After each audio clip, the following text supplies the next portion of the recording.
himuon kani ang gisugo sa balaod, gikugos ni Simeon ang bata, ug nagpasalamat siya sa Dios.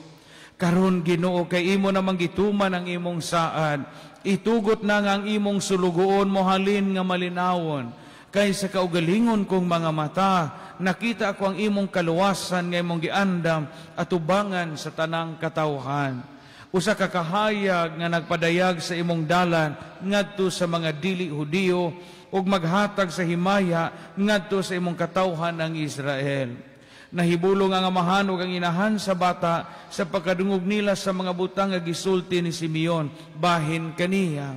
Unya nanalangin si Simeon kanila og miingon kang Maria nga inahan sa bata. Kining bata ang gipili sa Dios alang sa kalaglagan o kaluwasan sa daghang mga tawo sa Israel.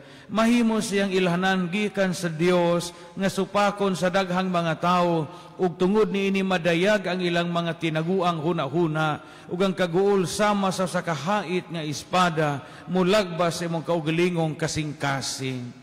Dito'y usa ka babae nga propeta nga ginganlag Ana, anak ni Panuel sa banay ni Aser. Usa siya ka babaeng tigulang nga minyo sulod sa sukad sa 7 ka tuig ug unya na byuda sulod sa 8 na katuig. Wala gayud siya mobiya sa templo. Adlaw ug gabi nagsimba siya sa Dios, nagpuasa ug nagampo. Niadto gayong taknami abot siya ug nagpasalamat sa Dios ug misulti bahin sa bata ngadto sa tanan nga nagpaabot nga ang Dios mutubo sa Jerusalem. Tapos matuman ni Jose ug Maria ang tanan nga gisugo sa balaod sa Ginoo, mipauli sila sa Galilea ngadto sa Nazaret, ang ilang lungsod nga gipuy-an. Ug mitubo ang bata ug nahimong kusgan, napuno siya sa kinaadman ug ang panalangin sa Dios diha kaniya. Ang Ebanghelyo sa Ginoo.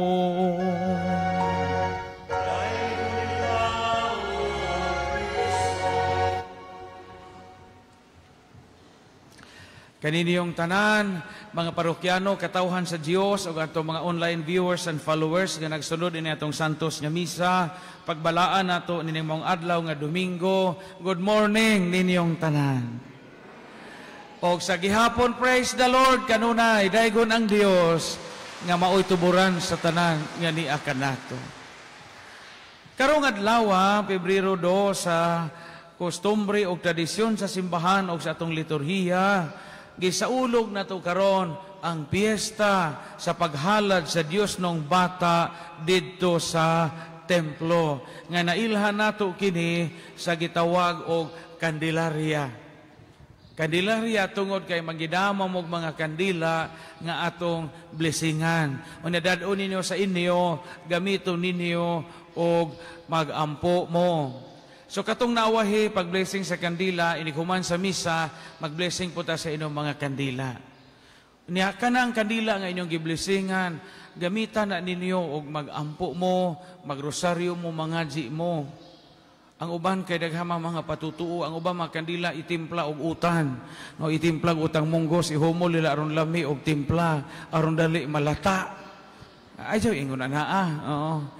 Na tinuod na nakahibaw ko nga nanay uba mga tiguang sa una nga katong utang nang maglatag munggos unya dugay bitaw malata ilang butangag pusporo butangag tinidor unya ihumo nang kanang kandila as Candelaria di man na maoy goan na tuyo ana ang uban pud sa una sa gamay pa ko og naay dakong kilat na idugdog iitsa po tong kandila atong natad aron muundang tong dugdog. Ayaw lang maiitsa atong natad. Ato pa inso ng daigan niya magampo mo nga di ta malitan.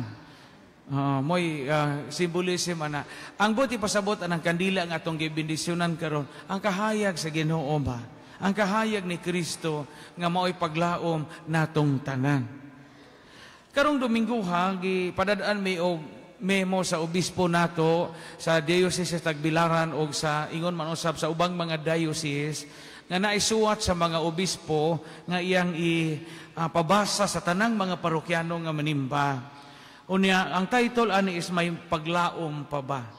Ang akong buhaton karon, bahinon ako ni, di na nahubasahon totally ang pastoral letter nga gikan sa mga obispo. Ako rang kuhaon ang mga main points.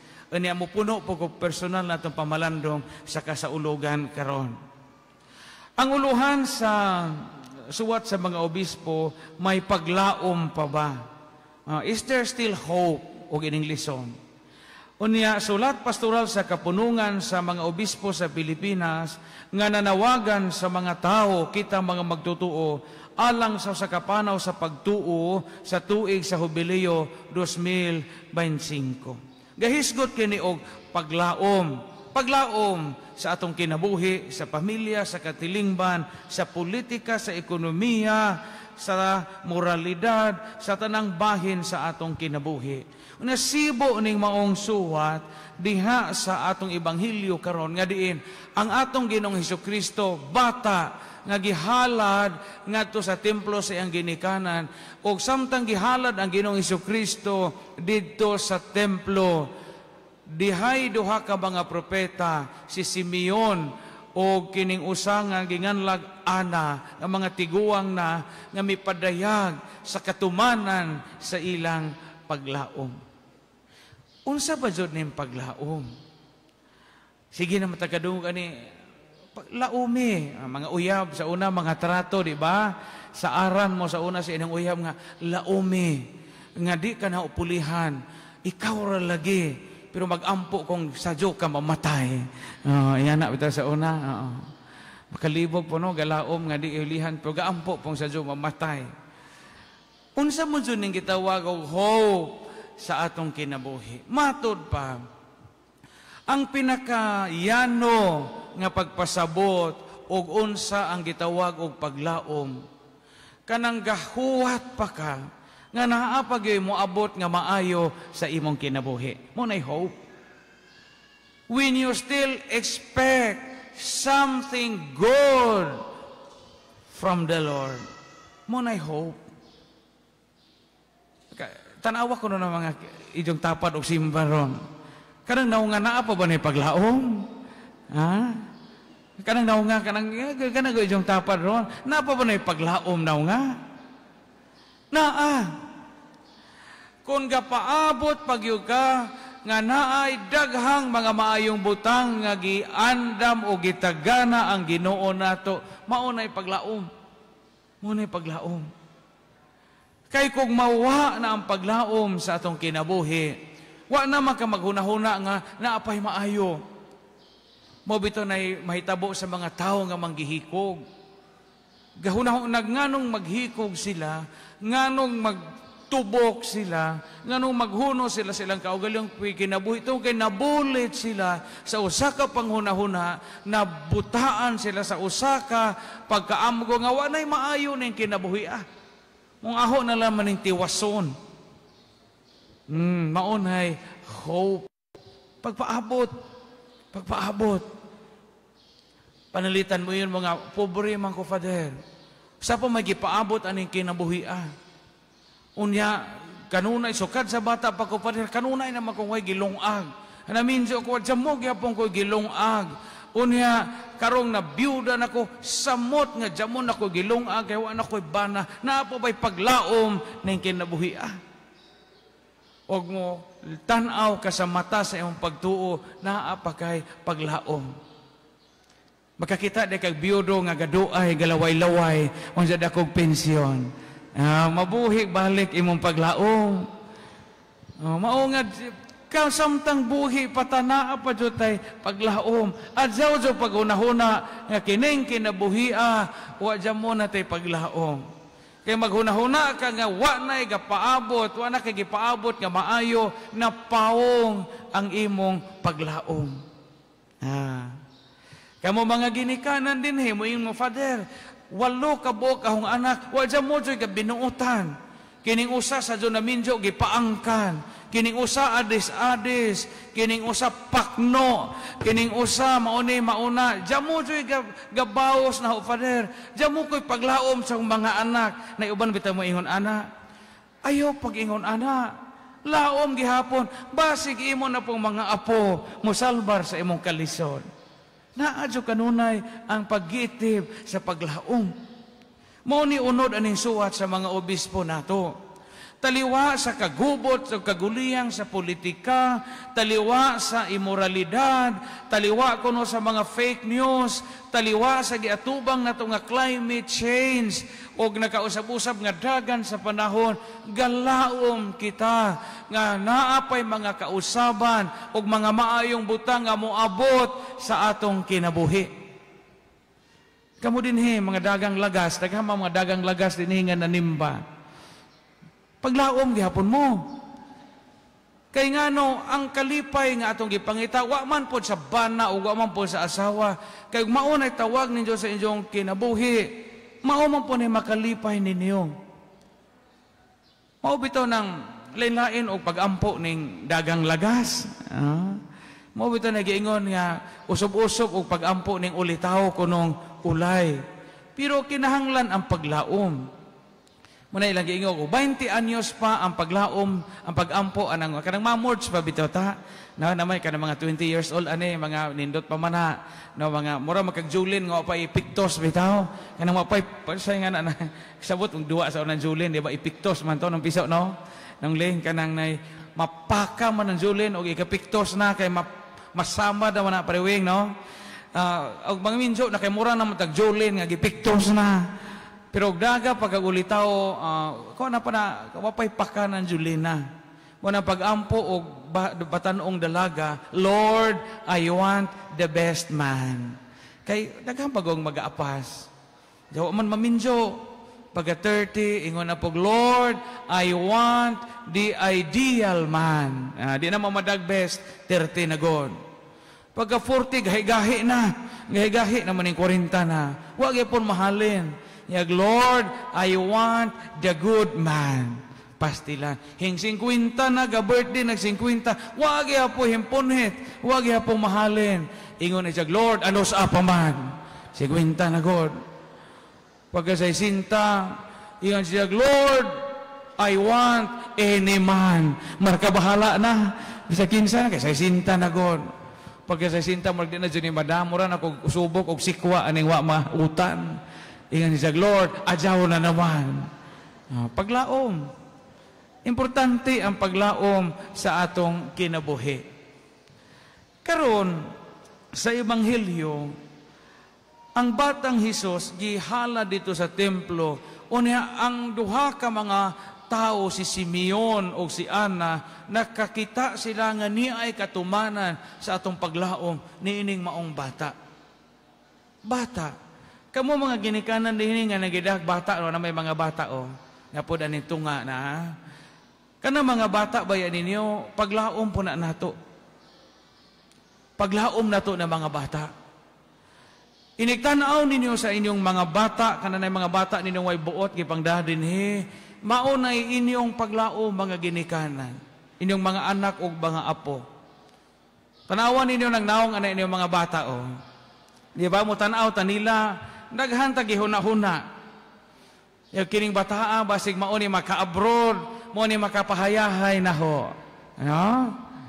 Kining bataa basig makabananig afam char, mao ni makapautro sa humbay nga busluton nga gibaya na lagmanhak. Paglaom na to nito mga bata. Namutanaw po tanila labi nagmagtakilid niya. Basig kining bataa mo makahurot sa deklarasyong juta o kung titulog juta. Makasawa, makabinadji, unsa kong marama, hurot o pamrinda ni hong kabtangan. Ang batang Hesus, paglaom, mo nagiingon sa Ebanghelyo karon, paglaom sa katawhan o sa nasod nga Israel.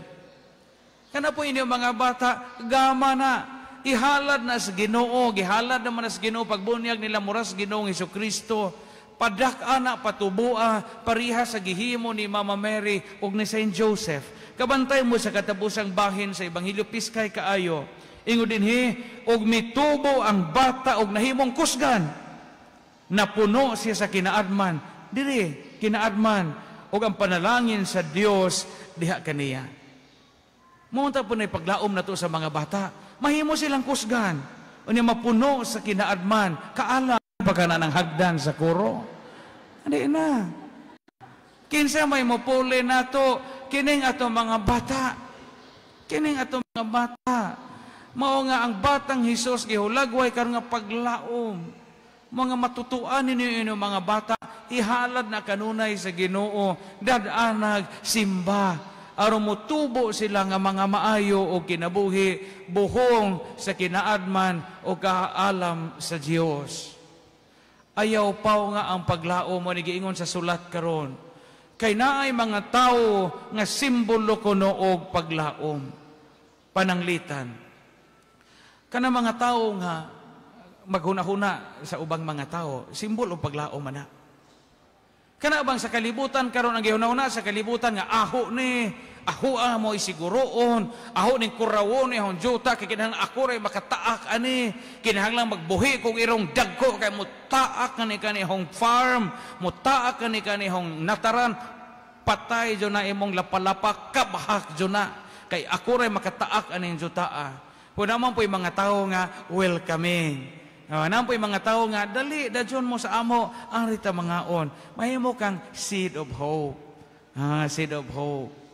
Nay, pananglitan sa kalibutan karon, muingon ang mga bagong tubo, di na ko manganak. Di na ko manganak, kay mauni hago ang bata. Di ko ka-abro, di ko kalakwat sanay na ay bata. Mao nga magpa-implant na lang ko. Di na ko magpabuntis, kay mahal o gatas. Tuwa man po'y nanganak og daghan. Sa katuig, kaduha mabuntis. Paglaom nga ang pagpanganak, simbolo sa pagdaghan sa tao. Plus, na po dyan nanganak nga, daghag amahan, char. Mo'y buti pasabot, di ini. Kung dagha mga tao karon nga moingon nga di na ko magpakasal, Father, di na ko magminjo kay maggapos kog banang irresponsable, maggapos kog commitment nga tibok kinabuhi na humpuyan, adyo pay mag-adapt na lang ko, adyo pay magpabuntis na lang ko usa ka buok, di ko magminjo kay matadya kog laki nga way hinungdan. Naman po'y mga tao nga nagpakasal o nangita gihapon sa kasagrado sa kaminyoon. So napay paglaom ang kaminyoon. Karong mas wedding gani na karong umaabot nga February 15, nalipay ko kay naay 17 ka parisan magpakasal. Nakahibaw mo na usa ka kaslunon anak taga Este, sinong tiro 80 anyos ang laki, 70 anyos ang baji. Pag interview bitaw na ho 80 70, murag galibo kog moamin ba kos kaslunon hanga manghod mako kaadyo. Nagalibo kog sa yung ipangutana. Ti 80 na kog 70. Pero makadasig, 5 kag 80 o 70 gapakasal. Mao na mga paglaom. Nya kanang inig-istorya bitaw nga usama ni pagpangutana na ho nga ati manon ba mo inyong anak ang lisod na jud po ni 80 makaanak og 70. Pero ang ilang desisyon nga magpakasal simbolo ng paglaom. Kay mahimo mga minsan manong magpakasal pa man natiguang naman ta. So hintuo gihapon sila sa kasagrado sa kaminyoon. So mauna natay kaslon karon mas wedding nay 80 anyos o 70 anyos makalipay. So kamo din 79 anyos na pangita mo kay aron sunod tuig mo 80 mo kaslon gihapon mo nato og mas wedding. Kinahanglang di mapawong ang paglaom sa atong kinabuhi. Daigo ng Dios angay nato siyang pasalamatan.